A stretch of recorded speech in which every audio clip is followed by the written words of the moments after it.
Good evening students. देखते हैं next topic industrialisation in the colony.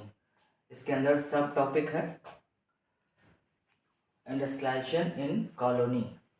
Colonies यानी कि ब्रिटिश कॉलोनी में उद्योगों की क्या स्थिति थी, यानी कि अगर देखा जाए तो इंडिया में ब्रिटिश के समय क्या स्थिति थी जब ब्रिटिश ने इंडिया पर रूल करना शुरू किया। तो आइए देखते हैं इसके अंदर सब topic the age of Indian textile. Okay, यानी कि before the colonial time we see in India what was the scene. तो सीन देखते हैं before the age of industrialisation यानी कि 18th सेंचुरी।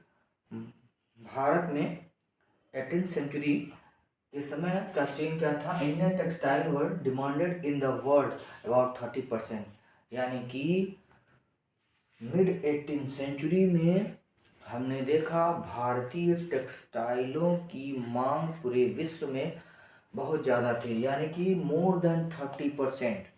ओके, एक तिहाई लगभग भारतीय टेक्सटाइल, इंडियन टेक्सटाइल की बिक्री होती थी। लेकिन क्या हुआ in after 1750, okay, mid 18th century के बाद का सीन क्या हुआ?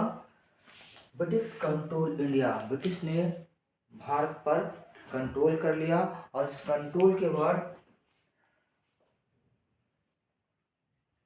imposed taxes over Indian traders, यानी कि भारतीय जो व्यापारी थे उनके ऊपर भारी भरकम टैक्स लाद दिए गए। उससे क्या हुआ? टैक्स लादने से क्या हुआ? In made monopoly over trade, और इस तरह से भारी ट्रेड इम्पोज करने से हमारे ट्रेडर के जो गुड्स थे, जो टेक्सटाइल थे, उनके दाम बढ़ गए। और फिर बाद में हमने क्या देखा कि ब्रिटिश ने हमारे भारतीय ट्रेड पर कब्जा कर लिया और अपना अधिकार जमा लिया, यानी कि मोनोपोली। यहाँ पे हम देख सकते हैं सूरत और Hooghly in the medieval time. Surat Akbar के समय और अकबर के बाद के समय हम देखते हैं सूरत वाज अ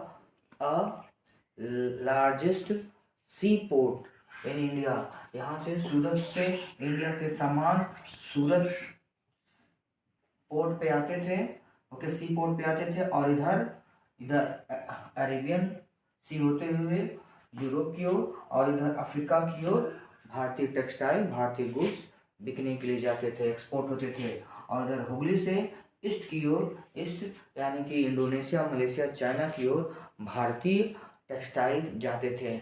इस तरह से हम ईस्ट और वेस्ट डायरेक्शन में हमारे टेक्सटाइल खूब बिकते थे। इवन पूरे वर्ल्ड में 30%, मोर देन 30%।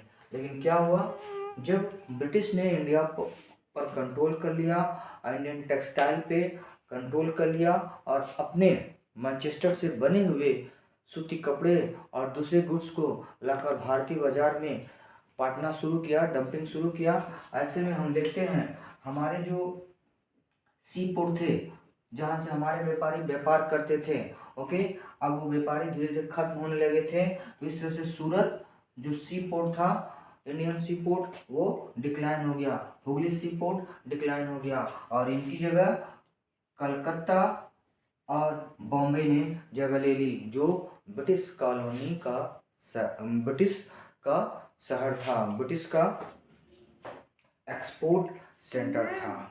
ओके स्टूडेंट्स, आते हैं नेक्स्ट टॉपिक पे। नेक्स्ट टॉपिक है व्हाट हैपेंड टू वीवर्स। तो हम यहाँ पे देखते हैं हमारे टेक्सटाइल इंडस्ट्रीज तेजी से डिक्लाइन हुई। ऐसे में हमारे वीवर्स क्या करेंगे, कहाँ जाएंगे, देखते हैं। ब्रिटिश अपॉइंटेड, अब हम देखते हैं ब्रिटिश इंडिया पे कंट्रोल कर लिए थे और ब्रिटिश ने क्या किया?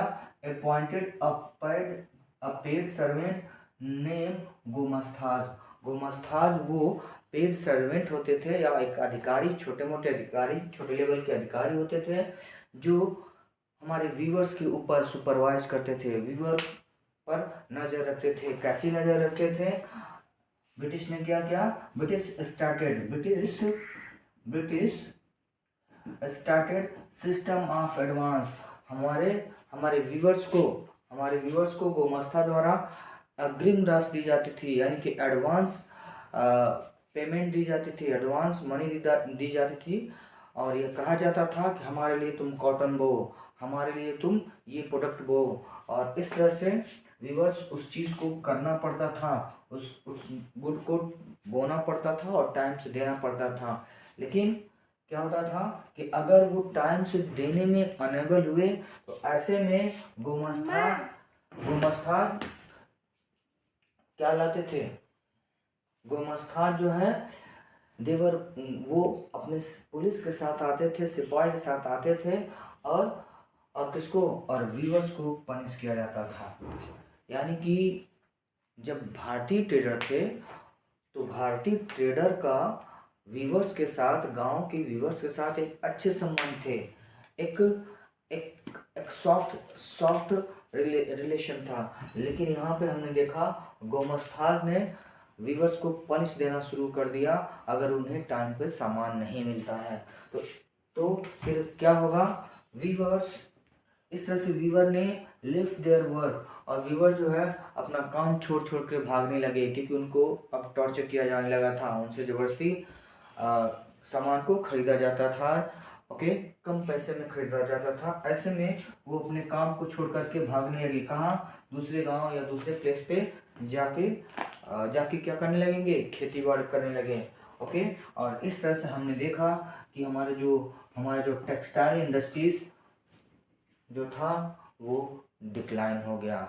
ओके, व्यूअर्स बेरोजगार हो गए, कृषि से जुड़ गए, और जो हमारे हजारों साल से टेक्सटाइल इंडस्ट्रीज जो डेवलप अवस्था में थी, हजार साल से चलती आ रही और डेवलप अवस्था में आ गई थी, अब ब्रिटिश कॉलोनी के समय ब्रिटिश रूल और ब्रिटिश सिस्टम के द्वारा इसको डिक्लाइन कर दिया गया। और इस तरह से वीवर्स बेरोजगार हो गए और दूसरे गांव में जाकर के कृषि करने लगे। उनकी स्थिति अब और भी बदतर हो गई। Thank you students.